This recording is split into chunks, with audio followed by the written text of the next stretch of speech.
victim that night. Trayvon Martin, 1 year later, what have we learned? And I'll ask that question first to Chuck D. What have we learned? Why are you going to come to me first? One man had a gun. One man had a gun, one didn't, and we're going on the story that this man is telling everybody. So, I mean, bottom line is this, that back when I was growing up, you couldn't find a gun on anybody. Since 1980, the beginning of R&B, Reagan and Bush, it's been nothing but guns and drugs in the black community for the last 30-some-odd years. Nobody seems to give a clear answer, and there's been an upswing of people in prison, largely black males, since that time, and nobody seems to give a clear answer. And when these things all come out, these are the side effects that come out of it. Race is America's folly. So we haven't even gotten down to it. So when you talk about an incident like this, it's just the same old tired story over and over again. And this reared its ugly head once again. I've been seeing it the past 30 years. I'm going back and forth with this cat on Twitter on how he thinks that, the case is just all wrong and everybody has got it all wrong, and they're talking about the head banging on the pavement. One person had a gun and one person didn't. One person's dead, and the one we're relying on is the story that's told from the person who had the gun. I mean, stop. Ross, what do you think? I think that we should have a trial, and that it might be helpful for everybody commenting on this case to watch the trial unfold and see how the evidence is presented and come to conclusions that might be somewhat more informed than the conclusions we've been making for the past year on the basis of selective leaks from both sides. So, 1 week you have something about a 911 tape, and the next week you have a photo of Zimmerman's bloody head and so on.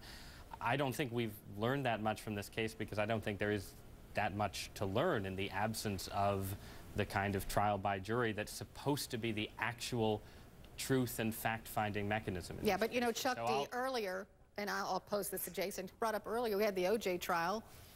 I mean, it's pretty, everybody knows pretty much that O.J. Simpson is guilty of that, but that trial didn't prove much. Right, or Oscar Pistorius. Look, we all know what the situation is. What I haven't learned anything in the last year. I've been reminded about how the lives of young black men are not necessarily considered to be as important.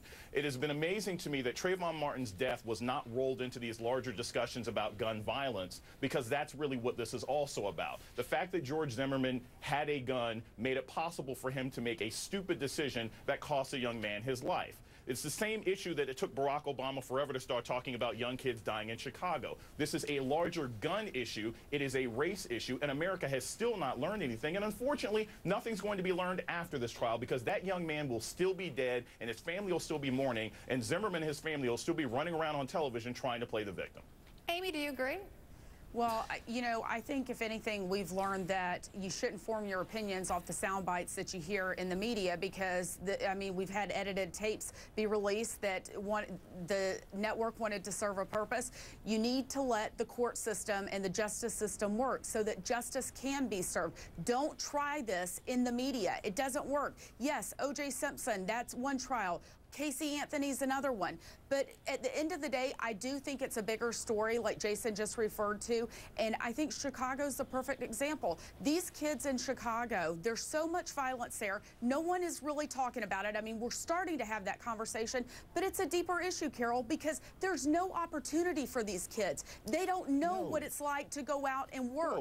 And wait, hold on, let me finish. And the thing is, the city itself is going bankrupt. There's no jobs in the private sector. And what do? They turn to gangs and to selling drugs. And we need to go in there, and I'm not saying government's the answer. We need to go in there, and we can do it through private charity and citizen activism. Wait a minute. And wait, I want Donna Brazil to button this up for us. Donna, your thoughts. Well, 1 year later, my heart still is heavy. An unarmed teenager should be able to walk freely in his or her neighborhood without a threat of violence. The stand your ground law should be repealed. Instead, more states and localities are embracing that stupid concept. 1 year later, we have a family grieving the loss of a young teenager and another family trying to figure out what's the best defense. for their loved one. I would hope that we would use this anniversary to talk about peace and nonviolence and how we take control of our neighborhoods, our communities, and reestablish ties with our young people. I have 6 nephews under the age of 15, and I just pray that they can walk safely in their neighborhood, not just today, but every day of their lives. Okay, I want to get some viewer response in because it's quite interesting. This is from one.